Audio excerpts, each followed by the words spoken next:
Beautiful brothers and sisters, friends and family, Kodeshium, the set apart ones, the remnant.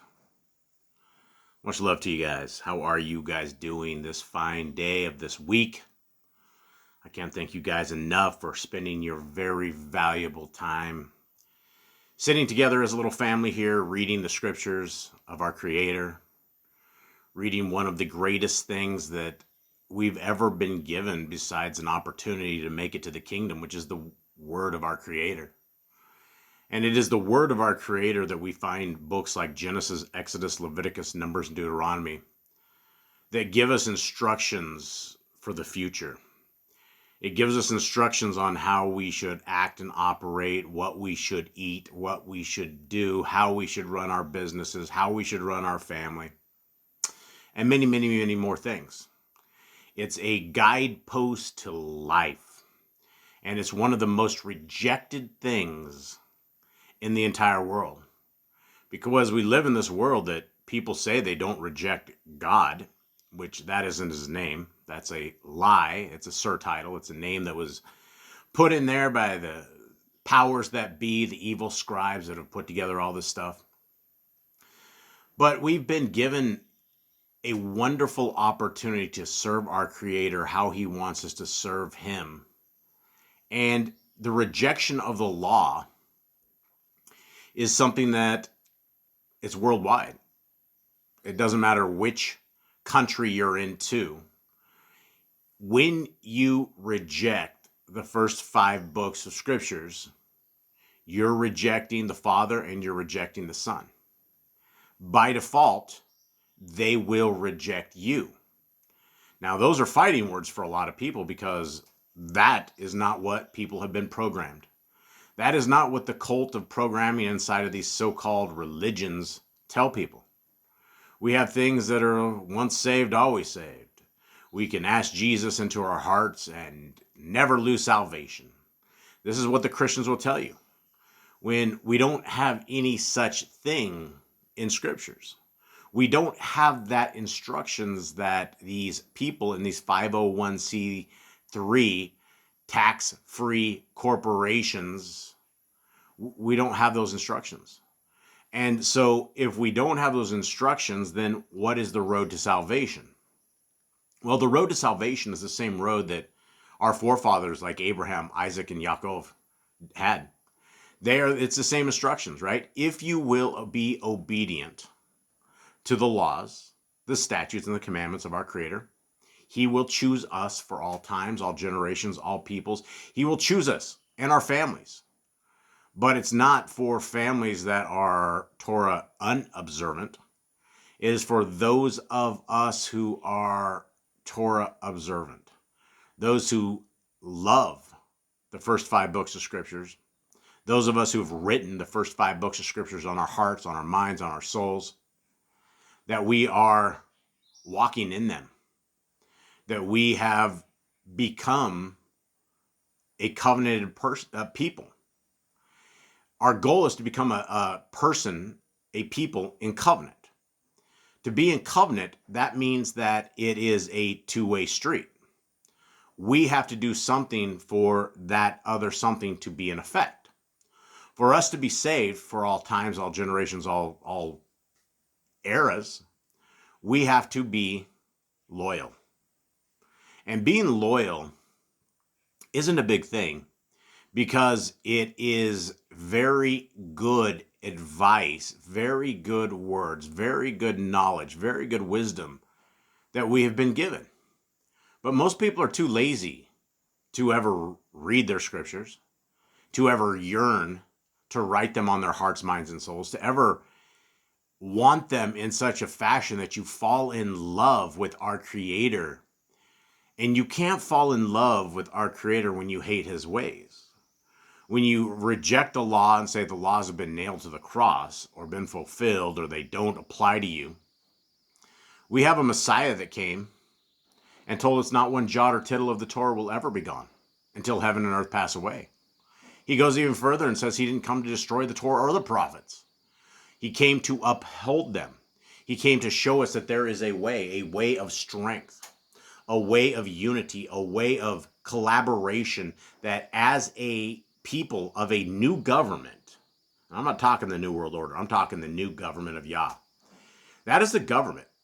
And we have a leader, a supreme leader and commander in this government who is a beautiful Messiah, a tested, tried priest, a perfect priest, a priest that doesn't have to kill an animal to absolve himself of his sins before he is able to take care of us and mediate for us. In fact, he came and he walked this Torah perfectly.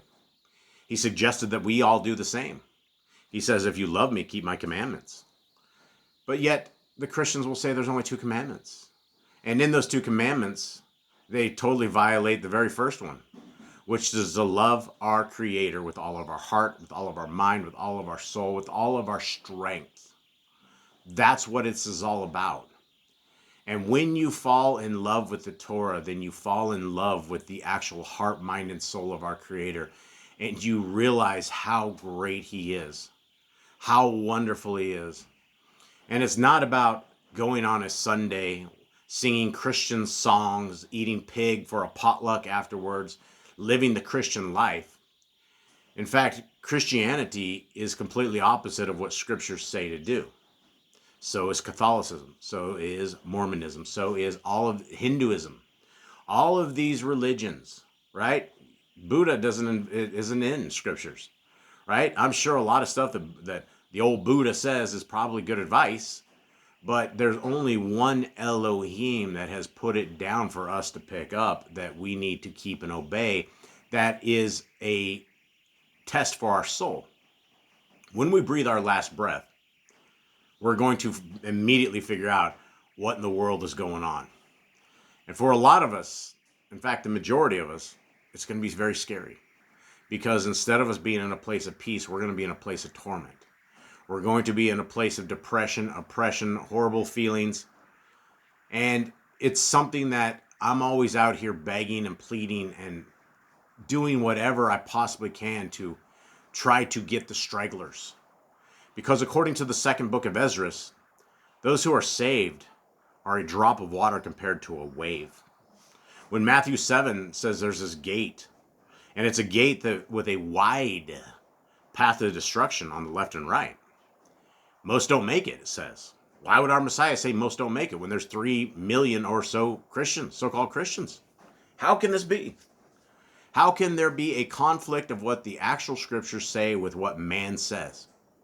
Well, the only conclusion is that man must be wrong. That there must be something wrong with the understanding that man has, and man should start at the very beginning of the book.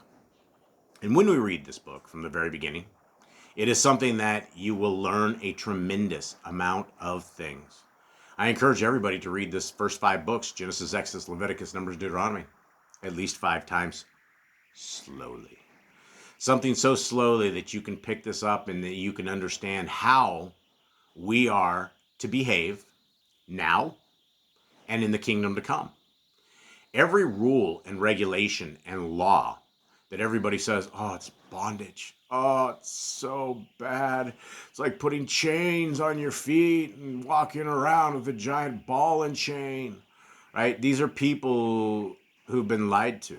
They're people who are lying to you. When you realize what the Torah is, all of a sudden, the 2 balls and chains that are on your feet that drag you through this dark world break off. All of a sudden, your hands that have been bound by this iniquity and by sin and not understanding sin, all of a sudden we know what sin is and we align our lives so that we're not walking in this sin. So as we go forward as a remnant, as a group of people that love our Creator, guys, I would encourage you guys to love the laws of our Creator. They are something that has been given to us free. Our soul and our lives have been given to us free. And we are called to protect our soul and guard the laws, statutes, and commandments of our Creator. What better way to show our loyalty to the supreme commander of this world than by keeping Torah? Same with your kids. When your kids are disobedient, you want to beat them, right? All of you parents out there who have had kids, you guys know exactly what I'm saying, right? When the kids get belligerent, when the kids get disrespectful, when the kids don't do the Torah of the house, you want to beat them. What do you think our Creator does? Thank Yah that He's far more merciful and far more patient than any one of us could ever be, or all of us would be like little burned up spots on the ground where our disobedient little rears used to be. And it is because of this mercy, it is because of this patience, it's because of this waiting for the people to come that we have an opportunity to get out of our Gentile ways.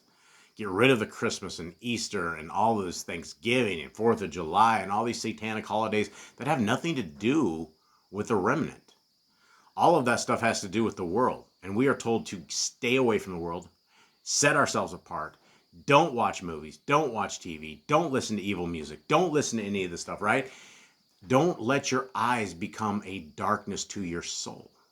Don't let your ears listen to darkness and make your soul dark, chanting music that's evil.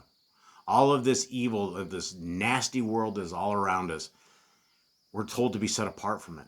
And yes, we look like little different people. We are zeet wearing weirdos.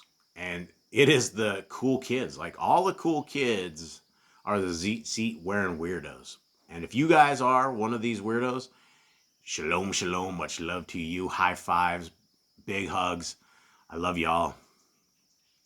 So guys, let's get into this.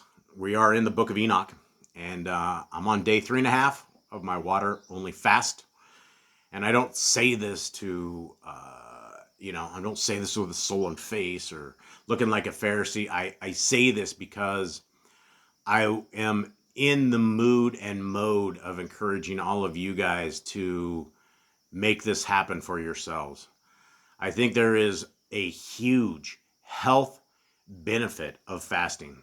In fact, we have these little ketone strips, and the part of the, not just the spiritual side where your prayers are getting echoed up even more to our Creator. There's a health side, and what you're trying to do inside of a longer fast is you're trying to get into ketosis.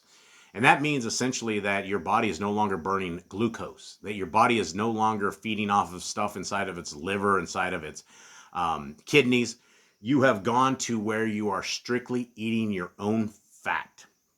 And not only that, what fasting does is it fixes dementia, it fixes brain fog, it makes everything clear.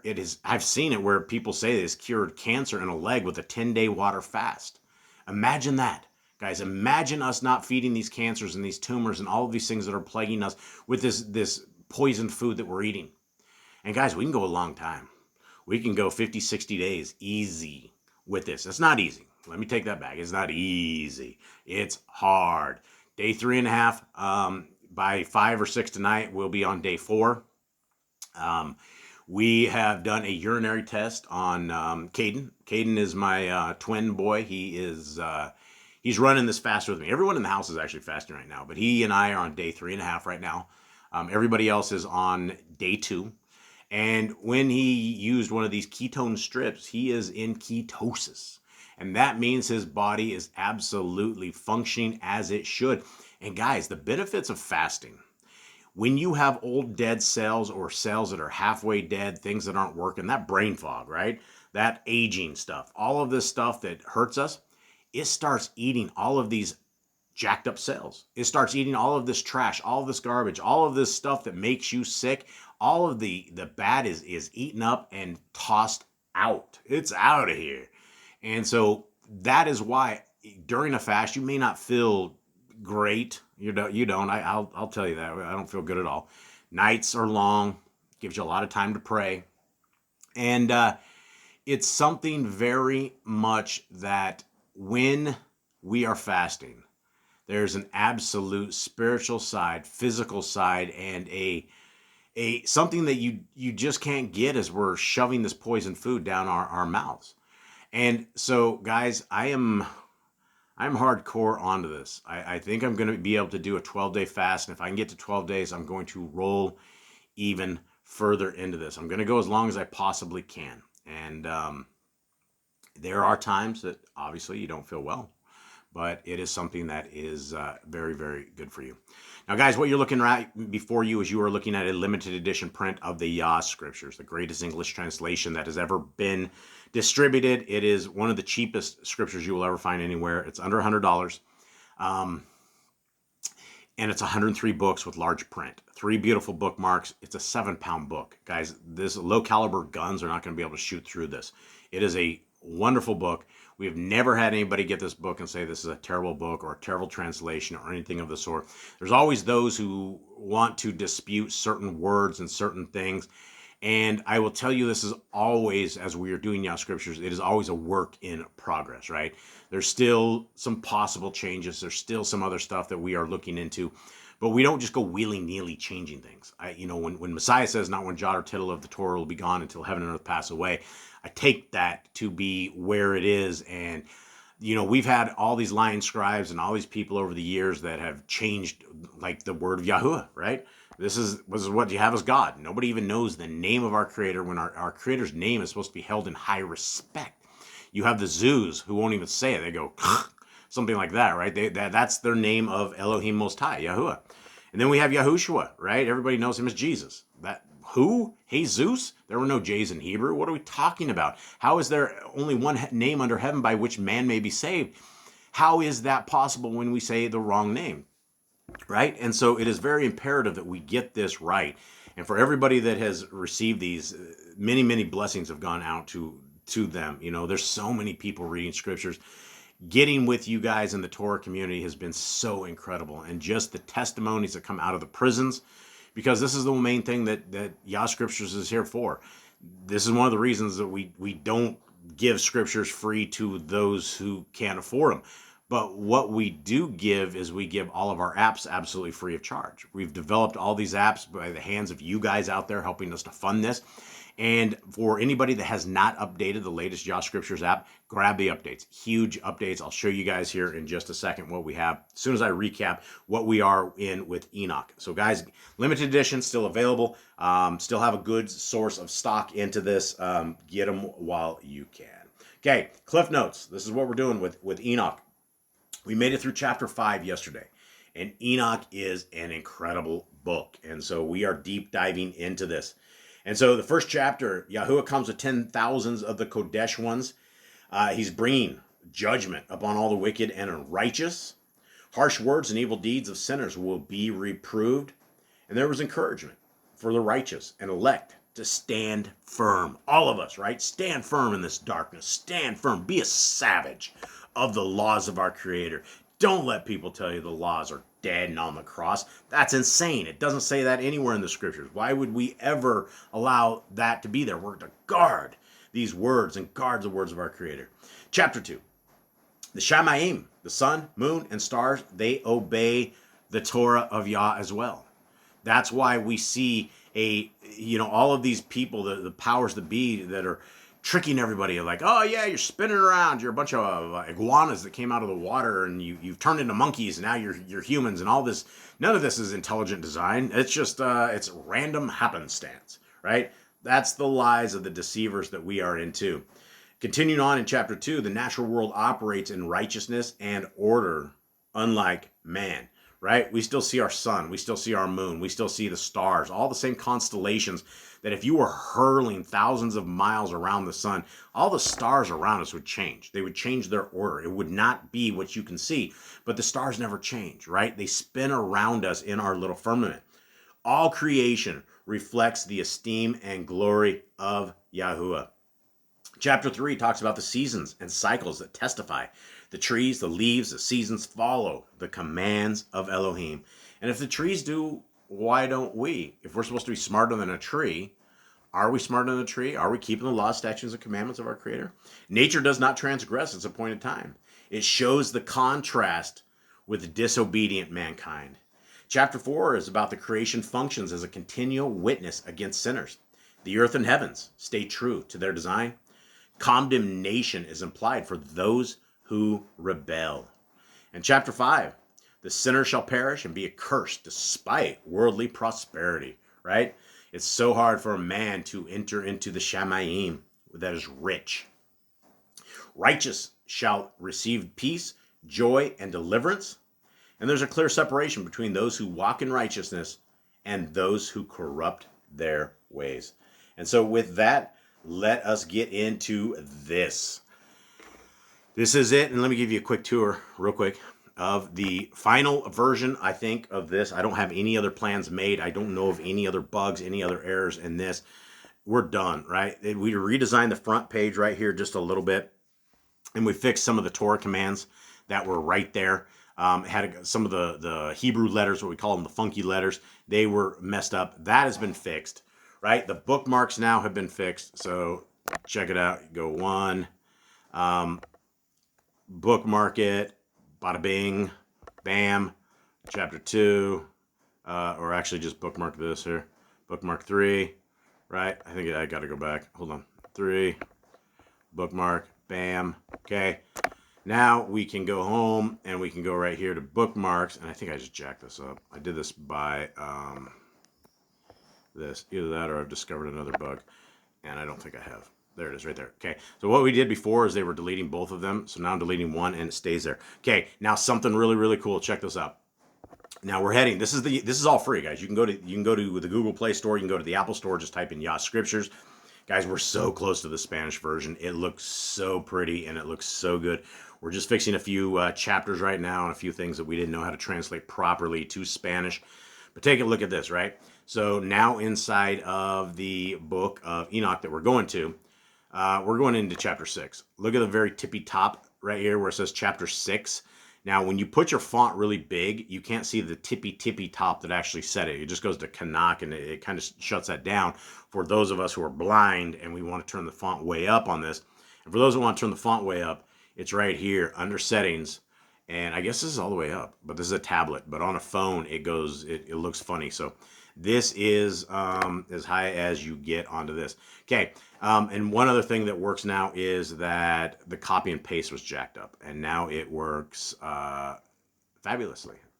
So there it is right there. And so we're able to get all of this done. I think as far as we know, it is complete. So here we are. Let us get into Enoch chapter 6, and let's begin our reading. How long have I talked your ear off? 22 minutes. It's about the same time every day. Okay. And it came to be when the children of men had multiplied that in those days were born unto them good-looking and lovely daughters. And the messengers, the children of the Shamaim, saw and lusted after them and said to one another, Come, let us choose wives from among the children of men and bring forth children. A lot of stuff to get right here. Some speculation. Let me take a quick drink. Thank you very much. I'm sorry, guys. Trying to keep it as liquefied as I possibly can on this beautiful day 3.5 of fasting. Now, the speculation that we need to consider is these things weren't human. These things were messengers. And messengers aren't, I don't think, created like we are.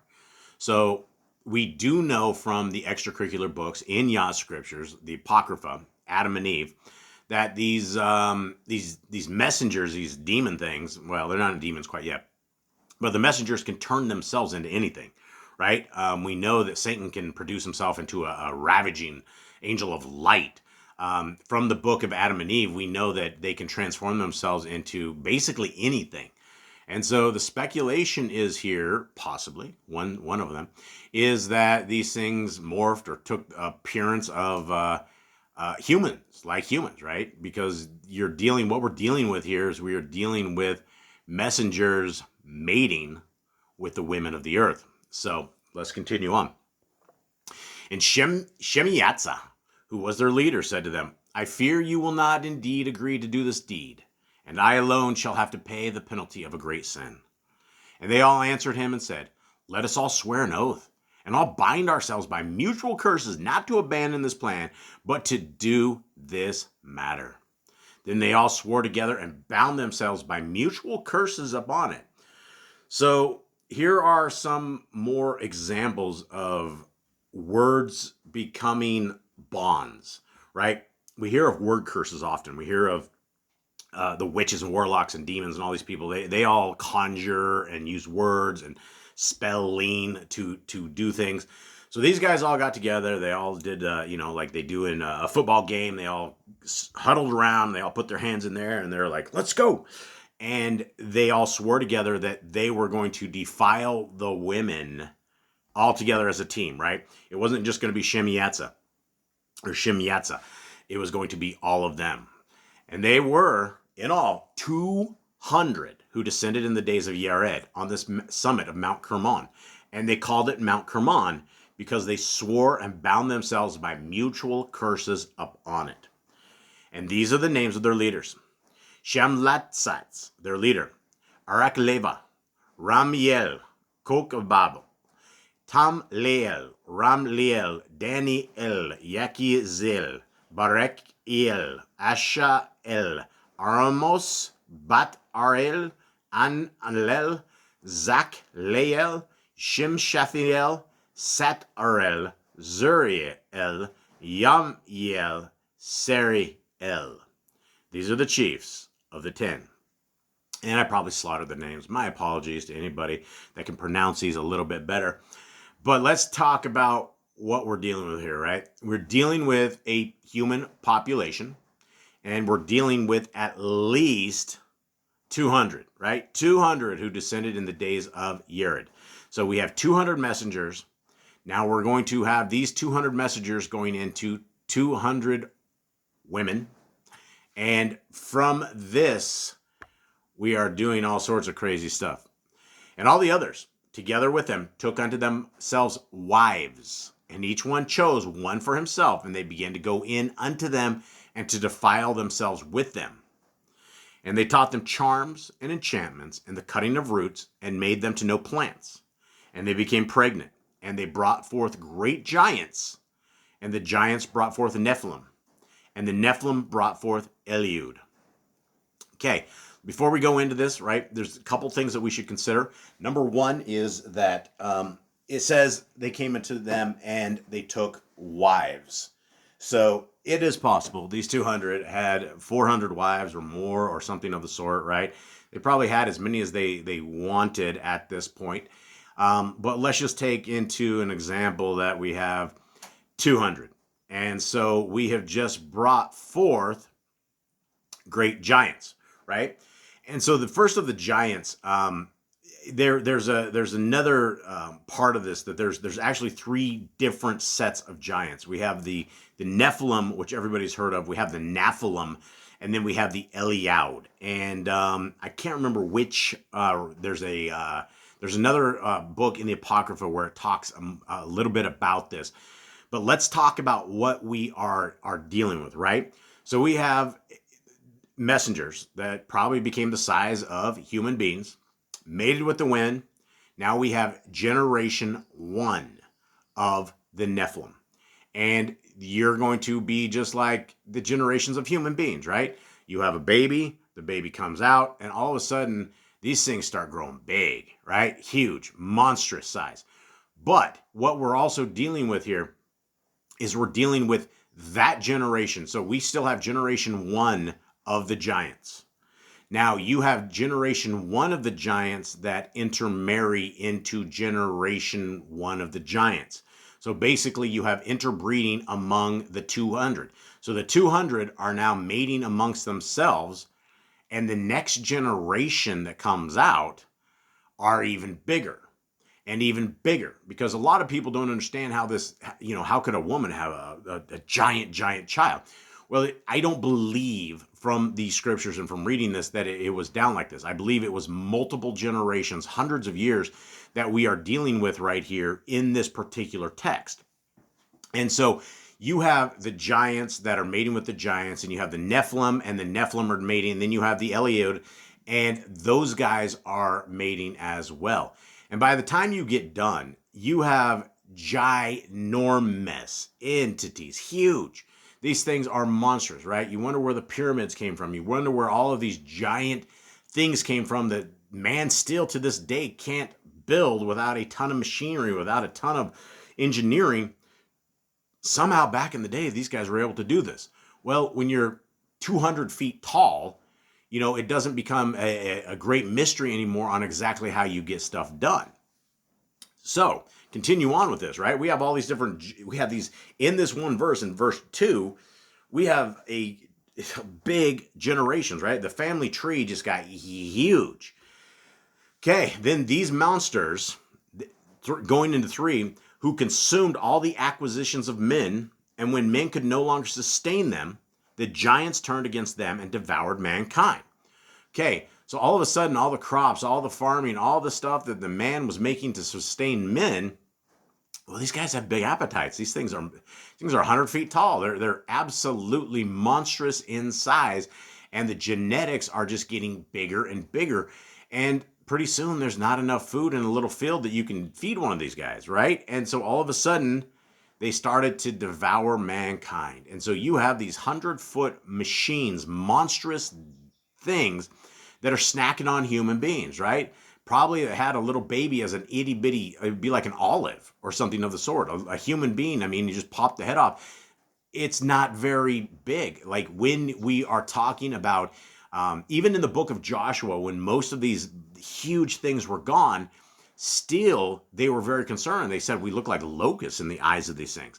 Now imagine this generation, it would be like flies in the size of these things. 5, and they began to sin against birds and beasts and reptiles and fish, and to devour one another's flesh and drink the blood. So there's a lot of stuff to consider right here, right? And they began to sin against birds and beasts and reptiles and fish and devour one another's flesh and drink the blood. It's not just drinking the blood, right? It says drinking the blood is part of it. But they were also probably doing a little bit of bestiality, a little bit of weirdness, a little bit of kinky, sin-related garbage, nonsense, stuff that's an abomination to our Creator. These things were out of control. They were just completely rebellish, evil things. 6, then the earth laid accusation against the lawless ones, right? Lawless ones, here is that lawless stuff again, right? We don't want to be lawless. We don't want to be those people that are against our Creator. 8, and Azazel taught men to make swords and knives and shields and breastplates, and made known to them the metals of the earth and the art of working them, and bracelets and ornaments, and the use of antimony, and the adorning of the eyelids, and all cones and all coloring tinctures. Tells us a lot, right? It's very worthy of a discussion because we don't know who Azazel is. If we didn't have the Apocrypha, we wouldn't actually know that this was one of the fallen angels, one of the ends of them. And he wasn't the leader per se because he wasn't named prior to this, but he was somebody that knew how to make war. And this guy probably taught people how to mine silver and gold and copper and all the precious metals and whatever it is to make all these weapons of war, things that mankind has completely dominated to the point that all we are right now in this world is a military industrial complex. That's all we are. Everybody's warring with everybody. You have the zoos that are over there trying to take out one country with a hoax, trying to take out other countries with hoaxes, just trying to create this one world order that is under a leadership. But let's look at some of these things that they made, right? And women, listen up, right? Do you guys wear bracelets and ornaments? Do you guys use antimony? I don't even know what that is, but I'm sure it's, I don't know what it is. I'd have to look that up. And the adorning of your eyelids, right? How many women out there are makeup free? I will tell you the absolutely most beautiful women that I have ever seen in my life are fully clothed and have no makeup on.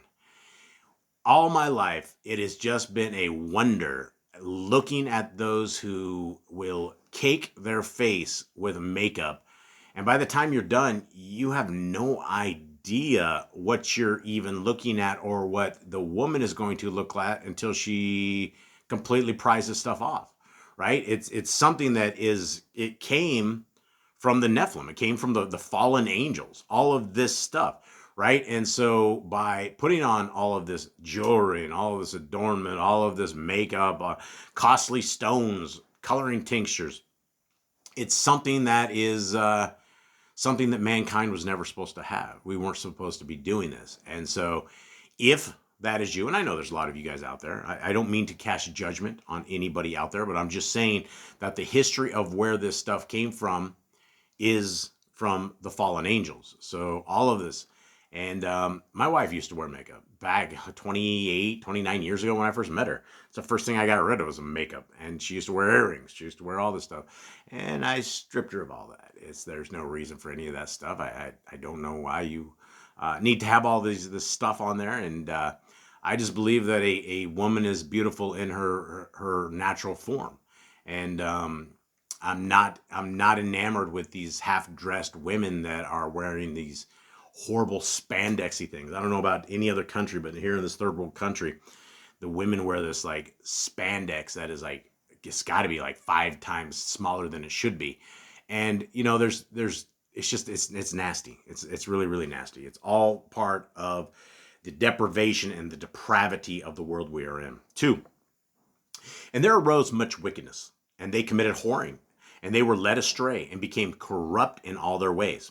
The last point on that last thing was, when there is a goat that is offered to Aziel, right? Remember the goat that is in scriptures in the 66th book that they release, and they release it to Aziel.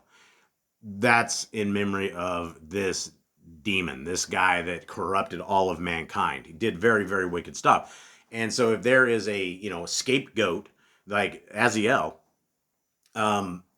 do we follow in his ways of doing all this stuff, right? Do we color our eyes and color our face and do all of this stuff in the name of the fallen angels? So continuing on, and there arose much wickedness, and they committed whoring, and they were led astray and became corrupt in all their ways. Shimyatza taught enchantments and root cuttings, Armoros, the resolving of enchantments, Berechiel, astrology, Kokyebavel, the constellations, Yekizel, the knowledge of the clouds, Erikizel, the signs of the earth, Shamsiel, the signs of the sun, and Sariel, the course of the moon. And as men perished, they cried, and their cry went up to the Shamayim. Lots of stuff to consider here, guys. What in the world is going on, right? All of a sudden, we have these monstrous entities. All of a sudden, mankind has been taught all this weaponry. We've been taught the women are now, duded up, as they say, I guess is the word. What's going on? Society's smoked, right? We are done. It's over. It's just a lawless, rebellious world. And it also reminds me of the world that we live in today, right? We have all these piercing places that everybody's getting their ears pierced 1,000 times, probably just like the pagans, right? Piercings in their nose and across their face and on their belly buttons and everywhere else, right? It's just a depraved world that is beyond what this world is. The only thing we don't have in this world today are 300-foot giants that are eating mankind. But we don't actually need that because we have the elite. We have the powers that be. We have the people that are lowering the population, right? That's who we have right here. And they're doing a dang good job at it, right? It is absolutely killing off the humans, and it is a work of art when it comes to the evil. But let's look at this, right? Astrology, right? We're told not to deal with astrology, and these guys are sitting there trying to tell the future and looking at this stuff, trying to pinpoint the stars, how they're working, what they're doing, the constellations, the knowledge of the clouds. I mean, there's all of this information that man was not supposed to have. And look at the world now, right? Where there's complete cloud seeding, and call it cloud seeding or chemtrailing or whatever it is. But I haven't seen a blue sky in the last decade, and we don't happen anymore, right? There's no such thing as blue skies. For all of us that grew up, in my generation, I don't even know what gen we are. When these kids all say Gen Z and Gen X and all this stuff, I don't even know what that means. Other than back in my day, and I was born in '77, there were blue skies. You'd see a plane that ran through the sky, and there'd be a cloud, it'd dissipate, and it'd be gone, and you were like, wow, look at that, that's super cool. Now that's everything. Our skies look like tic-tac-toes, right? All of our water is polluted, all of our rain is polluted, all of our lands are polluted, and they're like, we're helping you out. This is climate change, let's help you out. Okay, continuing on, let's roll into 9. And I'll probably end it with this right here. And Michael, Uriel, Raphael, and Gabriel looked down from the Shamaim and saw much blood being shed upon the earth and all lawlessness being wrought upon the earth. Now, I wonder what these guys say now. I wonder what in the world they say now, right? You have an after-school Satan club in the United States of America. You have wars and military wars and destruction and people killing off everybody and nobody held accountable. You have giant pedophiles that have lists of all the politicians and all these people out there, and they get off scot-free. You know, they get taken off into some Neverland. Nobody is held accountable for the great evil, right? The regular Joes, the Joe Blows, are all sitting in prison that you know, just the average Joe that has ran a ran through a light, blew into something, got injured somebody else. You know, it's normal people, but all of the powers that be never are held accountable. And you have to wonder why, right? Because they're all doing the will of Satan, right? This is his land. He is the one in full control of all of this world right now. 2, and they said one to another, the earth made without inhabitant cries the voice of their crying up to the gates of the Shamaim.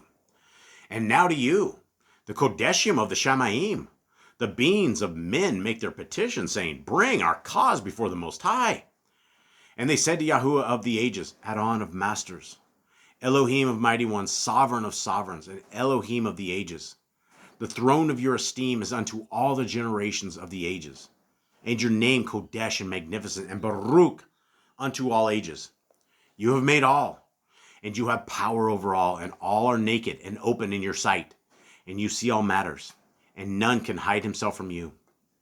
You see what Aziel has done, who has taught all the unrighteousness on earth and revealed the eternal secrets which were in the Shamaim, which men were striving to learn. And Shem Yatzah, to whom you have given authority to bear rule over to his associates.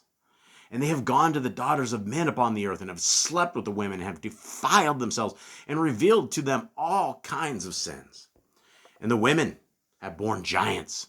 And by this the whole earth has been filled with blood and unrighteousness. And now, see, the beings of those who have died are crying and making their petition to the gates of the Shamaim, and their lamentations have ascended and cannot cease because of the lawless deeds which are wrought on the earth. And you know all matters before they come to pass, and you see those, and you allow them. And you do not say to us what we are to do to them in regard to these.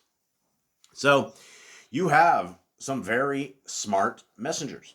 You have these guys that are the good watchers, the ones that are all throughout scriptures, right? When you see these guys up here, Michael, Uriel, Raphael, Gabriel, these guys are legends. They are the legends of the messengers, and they are the ones with all sorts of crazy powers. They're the ones that probably marched into Sodom and Gomorrah and, you know, were getting Lot out.